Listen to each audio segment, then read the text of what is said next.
College is supposed to be the best time of your life, a place where friendships are forged, memories are made, and futures are built. But for some students, the walls of academia hold secrets far darker than anyone could imagine. What if your dorm room wasn't just yours? What if the shadows in the lecture hall moved when no one else was there? These are 5 chilling true college horror stories that will make you question the safety of your campus.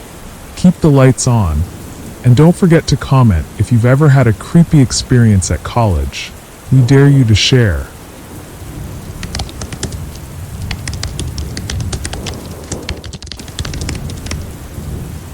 Starting college was supposed to be the beginning of an exciting chapter for Jenna. She had always dreamed of living in a dorm, making new friends, and exploring her independence.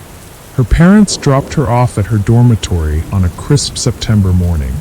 The room was small but cozy, and Jenna immediately began decorating her side with fairy lights, posters, and photos from home. Her roommate, Sarah, was delayed due to a family emergency and wouldn't arrive until the weekend. At first, Jenna enjoyed having the room to herself. But by the second night, an unsettling feeling crept in, a feeling she couldn't explain. The air in the room seemed colder than in the rest of the dormitory, and shadows in the corners appeared darker, almost as if they were alive. By the third night, Jenna started noticing odd occurrences. It began with small things. Her toiletries would be out of place, the closet door would be slightly open even though she remembered shutting it, and her desk chair would be turned in the opposite direction. She convinced herself these were signs of her own forgetfulness. After all, adjusting to a new environment was stressful. One evening, while studying for her introductory biology class, she heard a soft knock on the door. When she opened it, no one was there. Thinking it was a prank, she laughed it off and returned to her desk. But then, just as she sat down, she felt a cold breeze against her neck. The windows were closed, and the heating system hadn't turned on yet. Things escalated quickly after that. Around 2 a.m., Jenna woke to the sound of faint whispering. At first, she thought it was coming from the hallway, but as she strained to listen, she realized it was coming from inside the room. Heart pounding, she turned on her bedside lamp and scanned the room, but nothing was out of the ordinary. The following morning, she discovered a note on her desk. Written in shaky, almost illegible handwriting were the words, "Why are you here?" Jenna's blood ran cold. She hadn't written it, and the dorm was locked from the inside. The night before Sarah was supposed to arrive, Jenna decided to stay up late to finish some assignments. She was beginning to feel uneasy in the room, but tried to ignore it. As she worked, her laptop screen suddenly went black. Frustrated, she reached for her phone to use its flashlight. That's when she saw the figure. Standing in the corner of the room, partially obscured by shadows, was a girl. Her long, disheveled hair covered her face, and she wore an oversized, tattered sweater. Jenna froze, unable to breathe. The girl didn't move but raised one hand, pointing directly at Jenna. In a low, guttural whisper, the figure spoke, "This is my room." Jenna screamed, scrambling for the door. As she threw it open and ran into the hallway, the figure seemed to vanish into thin air. Trembling and crying, she pounded on her RA's door, begging for help. Campus security arrived and searched the room. At first, they found nothing unusual, but as they inspected the bathroom, one of the officers noticed something chilling. On the mirror, written in condensation, were the words, "Leave now, or you'll never leave." The next day, Jenna was moved to a different dormitory. She was desperate to put the experience behind her, but her curiosity got the better of her. She began asking around about the dorm room's history and eventually uncovered a horrifying story. The previous year, a student named Sarah had lived in that very room. She had been quiet, reserved, and mostly kept to herself. During finals week, Sarah was found dead in the bathroom. The details were kept quiet, but rumors spread that she had taken her own life after a series of bullying incidents. Jenna couldn't shake the feeling that Sarah's spirit hadn't moved on. Even in her new dorm, she avoided looking into mirrors late at night, fearing she might see Sarah's reflection staring back at her. Other students who stayed in the room after Jenna also reported strange occurrences. Whispers in the night, objects moving on their own, and the same eerie message on the mirror. The dorm room was eventually sealed off, becoming a permanent reminder of the tragedy and the secrets it left behind.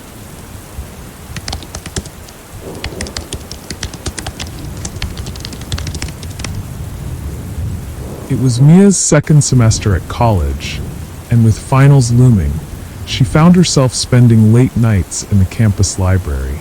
The library, a towering Gothic-style building, was known for its eerie silence, even during the day. At night, it felt like the walls themselves were watching. But Mia loved the solitude. It helped her focus. One particular night, she decided to stay later than usual. Most students had left by 10 p.m., but Mia stayed behind, determined to finish her research paper. The librarian, Mrs. Carmichael, gave her a wary look as she announced she was locking the main doors, but left the side exit open for Mia to use when she was ready to leave. Mia didn't think much of it. She was alone with her books, the faint hum of fluorescent lights above, and the occasional creak of the old wooden shelves. But as the clock ticked closer to midnight, she began to realize she wasn't as alone as she thought. The first sign of something strange was the sound of shuffling papers. Mia glanced around but saw no one. She figured it was just the old building settling, or maybe the wind rustling a forgotten piece of paper. But when she returned to her desk, her open notebook had been flipped to a blank page. Confused, Mia looked around. "Hello," she called out softly, her voice echoing through the cavernous space. There was no response. She shook her head, trying to focus, but the uneasy feeling in her chest wouldn't go away.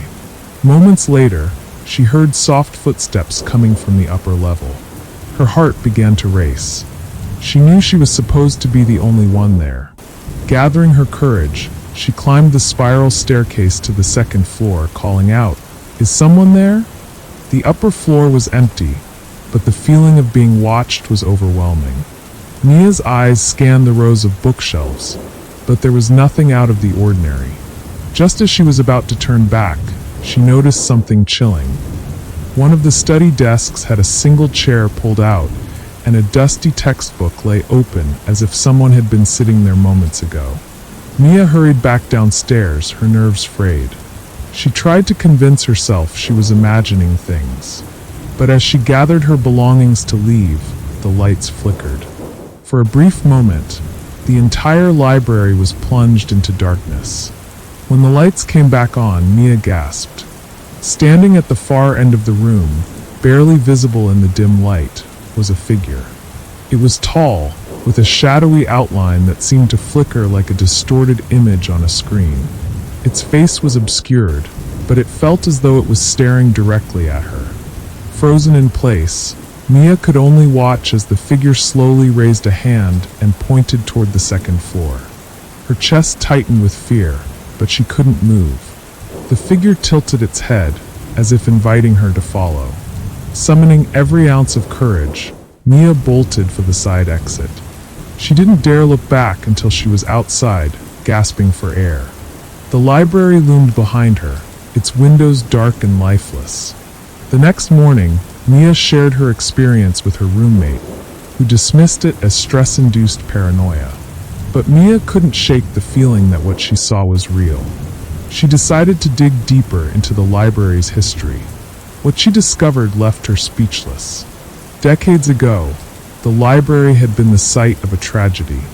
A graduate student named Thomas Bennett, overwhelmed by academic pressure, had taken his life on the second floor during finals week.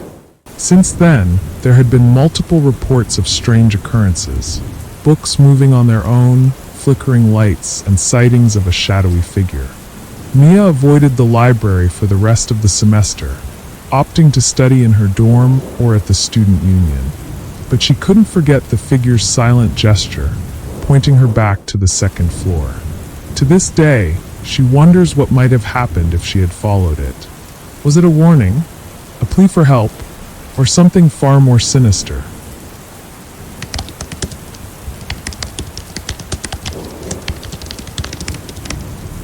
Every college has its ghost stories, but St. Clair University's tale of Room 308 wasn't just a legend. It was a warning. Students whispered about strange happenings, belongings tossed around, chilling whispers in the dead of night, and the occasional knock that came from inside the closet. Claire, a bold transfer student looking for cheap housing, laughed off the warnings. Ghosts don't pay rent, she joked to the housing officer as she signed the lease. She had no idea she was walking into a nightmare. The first week passed uneventfully. Claire settled in, decorated her room, and adjusted to the rhythm of campus life. But by the second week, odd things began to happen. It started with the cold. Despite the thermostat reading a comfortable 72 degrees Fahrenheit, Claire felt a bone-chilling draft in her room, especially near the closet. Old buildings, she muttered, pulling on a hoodie, but the unease lingered. One evening, as she worked on her laptop, she heard faint knocking. 3 distinct taps, soft but deliberate. She glanced at the window. Nothing. She checked the door. Empty hallway. Dismissing it as her imagination, she returned to her work. But the knocking continued every night, growing louder and more insistent. Then came the dreams. Claire began waking in the middle of the night, drenched in sweat, with visions of a shadowy figure standing at the foot of her bed. It never moved, never spoke, but its presence was suffocating. One Friday night, Claire's roommate Liz decided to crash in room 308 for a sleepover. They were up late chatting when the temperature dropped sharply, and the sound of creaking filled the room. "It's just the pipes," Claire assured her, though her voice wavered. But then a loud bang erupted from the closet. Liz froze. That wasn't the pipes. Hesitant, Claire grabbed her phone and switched on the flashlight. "Probably something fell," she said, more to reassure herself than Liz. She slowly approached the closet. "Don't open it," Liz whispered. Claire hesitated but pushed the door open. The closet was empty, save for her clothes and shoes. Yet on the back wall, written in faint, scrawled letters, were the words, "Leave now." The next morning, Claire confronted the dorm supervisor, Mr. Whitaker. He shifted uncomfortably in his chair as she recounted the incident. "Room 308, he muttered, avoiding her eyes. I can transfer you to another room." "Why? What happened there?" Claire pressed. "It's just an old building," he said, but his trembling hands told a different story. Determined to uncover the truth, Claire spent hours in the campus library, digging through old records and student forums. What she found was chilling. 2 decades ago, a student named Abigail Mitchell had lived in room 308. Bullied relentlessly, she had taken her own life in the closet.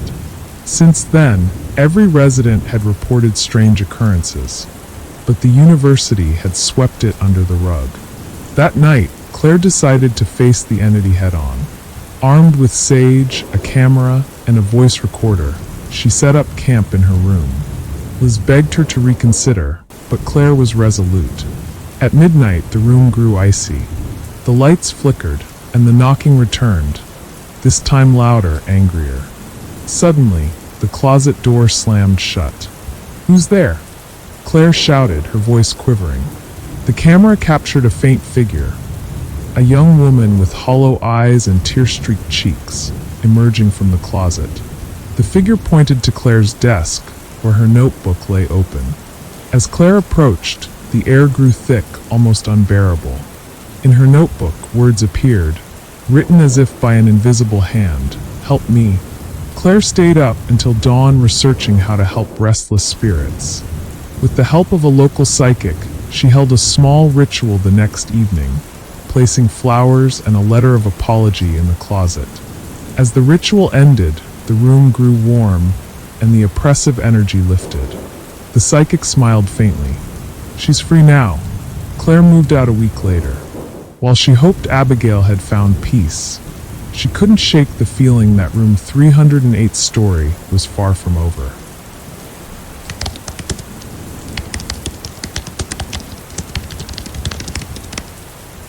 Freshman year at Ridgewood University was supposed to be about new beginnings, but for Mark, it would turn into the most terrifying experience of his life. It was his first night alone in his dorm room, and despite his excitement about his independence, something about the building made him uneasy. The hallway was eerily silent, the kind of silence that made your skin crawl. That night, while the world outside celebrated, Mark settled in for a quiet evening. But what he didn't know was that his new life at college was about to take a turn into the unknown. Something or someone was watching him. It was just past midnight when Mark heard the first knock. Light, almost delicate, as if someone was testing the sound. He paused the movie he was watching and looked at the door, his heart skipping a beat. Who would be knocking at this hour? He hesitated for a moment before checking the peephole. To his surprise, no one was there. Confused, he shrugged it off as his imagination playing tricks. Maybe it was just the building settling, he thought. But then it happened again. This time louder. 3 knocks, sharp and deliberate. Mark's stomach twisted. Slowly, he walked to the door, this time checking the peephole more carefully. Still no one. He frowned and stood still for a moment, trying to make sense of it. Then, a thought flashed through his mind. Maybe it was one of his neighbors playing a prank. He didn't want to seem like a scared freshman, so he decided to play it cool. But as he turned away from the door, he heard something else, a voice. Soft, almost inaudible, but unmistakable. "Let me in." His heart raced. Mark rushed to the door, flinging it open, but no one was standing in the hallway. The lights were dim, casting long shadows down the length of the hall. Nothing seemed out of place, yet Mark couldn't shake the feeling that something was wrong. He stepped back into his room, locking the door behind him. As he did, his phone buzzed. One new message.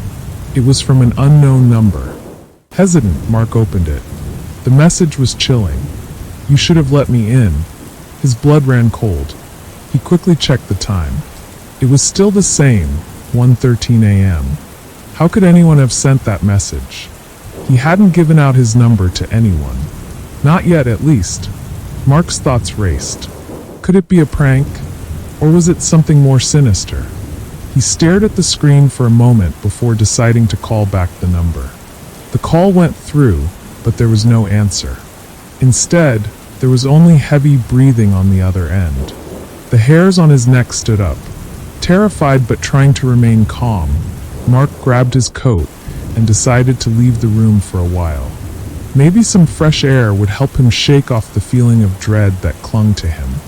But just as he reached the door, the knocks came again, this time louder and faster, as if demanding to be heard. 3 quick raps. Then, another message appeared on his phone. "I'm already inside." Mark's heart raced. Was someone in his room? He spun around and rushed to his desk, flipping over everything, searching for any sign of an intruder. And then he saw it, his reflection in the window. At first, he thought it was just his own face staring back at him. But as he looked closer, he saw a faint figure standing just behind him in the reflection, too tall and too distorted to be real. Spinning around in panic, he found nothing. The room was empty, but the feeling of being watched never went away. The shadows seemed to move on their own, whispering in the corners of the room. Mark's mind raced. What was happening to him? After hours of searching and hearing strange sounds throughout the night, Mark finally gathered the courage to leave his dorm and head straight to campus security. He couldn't stay there any longer. But when he arrived at the security office, he was told something that made his blood run cold. "The building you're staying in," the officer said, his voice grave, "was closed off years ago after a student went missing from that dorm. No one knows what happened to her, but we've had reports of strange happenings every year around this time." The student's last known message was just like yours. Let me in. Mark returned to his room that morning, only to find everything exactly as he left it. But when he checked the door, he found the same 3 knocks etched into the wood. Some things, he realized, aren't just stories, they're warnings. And some doors, once opened, can never be closed.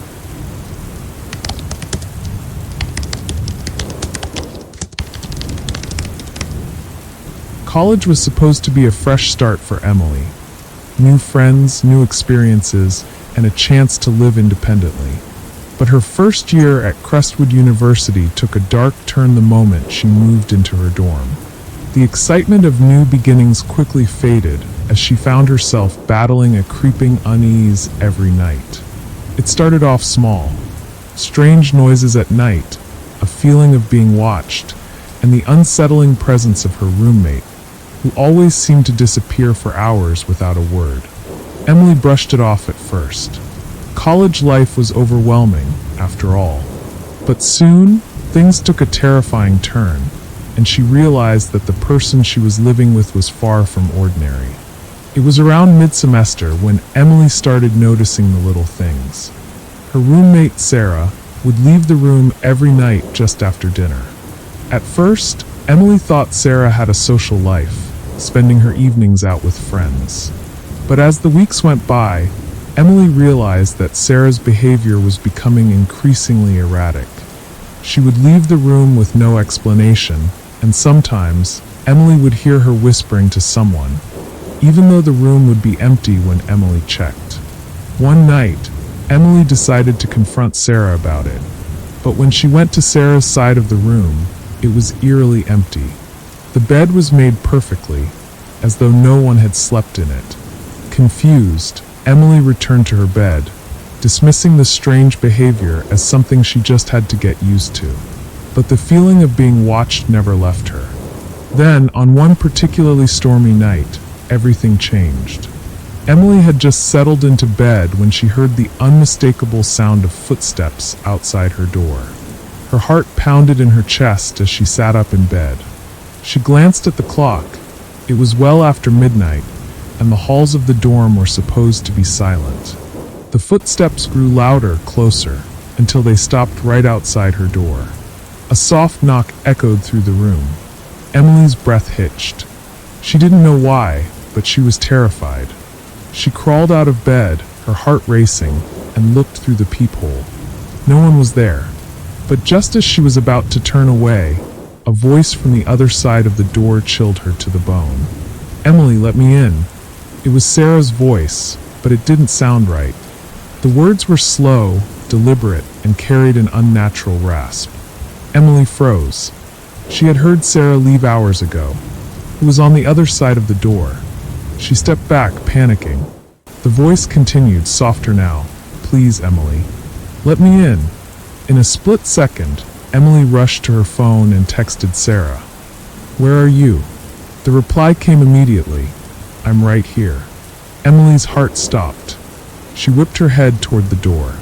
The voice was still there, whispering her name, but Sarah's message made it clear. The person on the other side wasn't her roommate. With trembling hands, Emily ran out of her room and into the hall. She wanted to find someone, anyone, but as she passed the dormitory common area, she noticed something that made her blood run cold. Sarah, sitting perfectly still on the couch, her eyes blank, staring into space. "Sarah," Emily called, her voice shaky. But Sarah didn't respond. Emily approached her cautiously, noticing that Sarah's appearance was different. Her face was pale, her hair disheveled, and her clothes were torn as though she'd been through something horrible. Suddenly, Emily's phone buzzed again. Another message from Sarah. "Emily, I'm sorry. I didn't mean to scare you. I'll be home soon." Emily's hands shook as she looked back at Sarah on the couch. How could she be here and still sending messages from her phone? The room grew cold, and Emily's panic reached a fever pitch. She turned back to the door, but it had silently crept open. Standing in the doorway, she saw the figure of her roommate, Sarah, but it wasn't Sarah. The person standing in front of her had the same face, the same body, but there was something wrong about her. Her eyes were hollow, and a twisted smile stretched across her face. The figure stepped forward, and Emily screamed. The last thing Emily remembered before everything went black was hearing a familiar voice whispering softly from the figure. "It's okay, Emily. I'm just here to take you home." When Emily's friends found her the next morning, she was sitting in her room, staring blankly at the wall. Sarah's side of the room was completely empty, no sign of her roommate ever having existed. But every year, at the same time, Emily still hears the knock at her door, followed by a voice that sounds just like Sarah's. And she knows deep down that she's never truly alone.